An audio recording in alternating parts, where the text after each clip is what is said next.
کوفے میں ایک قلی رہا کرتا تھا جس پر لوگوں کو بہت اعتماد تھا۔ امین ہونے کی وجہ سے تاجروں کا سامان، روپیہ وغیرہ بھی لے جاتا تھا۔ ایک مرتبہ وہ سفر میں جا رہا تھا، راستے میں اس کو ایک شخص ملا۔ اس نے پوچھا کہاں کا ارادہ ہے؟ قلی نے کہا فلاں شہر کا۔ تو وہ کہنے لگا مجھے بھی وہاں جانا ہے، مگر میں پاؤں سے معذور ہوں، میں پاؤں سے چل نہیں سکتا ہوں۔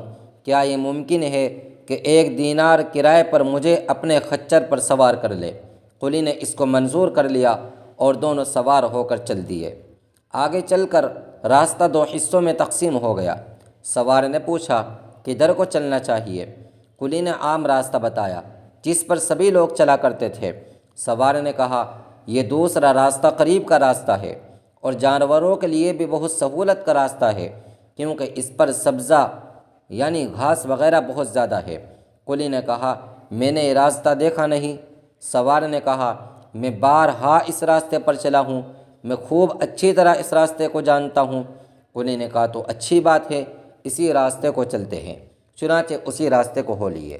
تھوڑی دور چلنے کے بعد وہ راستہ ایک وحشتناک جنگل پر ختم ہو گیا جہاں بہت سے مردے پڑے ہوئے تھے۔ وہ شخص سواری سے اترا اور کمر سے خنجر نکال کر قلی کے قتل کرنے کا ارادہ کر لیا۔ قلی نے بہت عاجزی کی اور کہا مجھے قتل نہ کر، یہ خچر اور سامان سب کچھ لے لے، یہی تو تیرا مقصود ہے۔ مگر اس ظالم نے ایک بھی نہ مانی۔ قلی نے کہا اچھا تو مجھے آخری 2 رکعت نماز پڑھنے دے۔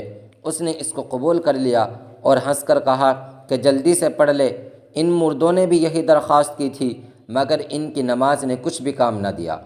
اس قلی نے نماز شروع کی، الحمد شریف پڑھ کر سورت بھی یاد نہ آئی۔ ادھر وہ ظالم کھڑا تقاضا کر رہا تھا کہ جلدی سے اپنی نماز ختم کر۔ بے اختیار اس قلی کی زبان پر یہ آیت جاری ہوئی، امن یجیب المضطر اذا دعاہ، جس کا ترجمہ ہے ایسا کون ہے جو دعا کو قبول کرتا ہے جب کوئی بے قرار اس کو پکارتا ہے۔ قلی یہ پڑھ رہا تھا اور رو رہا تھا کہ اچانک ایک سوار نمودار ہوا جس کے سر پر چمکتا ہوا خود تھا۔ خود کہتے ہیں اس لوہے کی ٹوپی کو جسے پہن کر جنگ وغیرہ میں شرکت کرتے ہیں۔ اس نے ایک نیزہ مار کر اس ظالم کو ہلاک کر دیا۔ جس جگہ یہ ظالم مر کر گرا، آگ کے شعلے اس جگہ اٹھنے لگے۔ یہ قلی بے اختیار سجدے میں گر گیا، اللہ کا شکر ادا کیا۔ نماز کے بعد اس سوار کی طرف دوڑا، اس سے پوچھا خدا کے واسطے اتنا بتا دو تم کون ہو، کہاں سے آئے ہو؟ اس نے کہا میں امن یجیب المضطر کا غلام ہوں، اب تم مامون ہو، جہاں چاہے جاؤ۔ یہ کہہ کر وہ سوار چلا گیا۔ دوستو، حقیقتاً نماز ایسی ہی بڑی دولت ہے کہ اللہ کے رضا کے علاوہ دنیا کی مصیبتوں سے بھی اکثر نجات کا سبب ہوا کرتی ہے، اور سکون دل تو حاصل ہوتا ہی ہے۔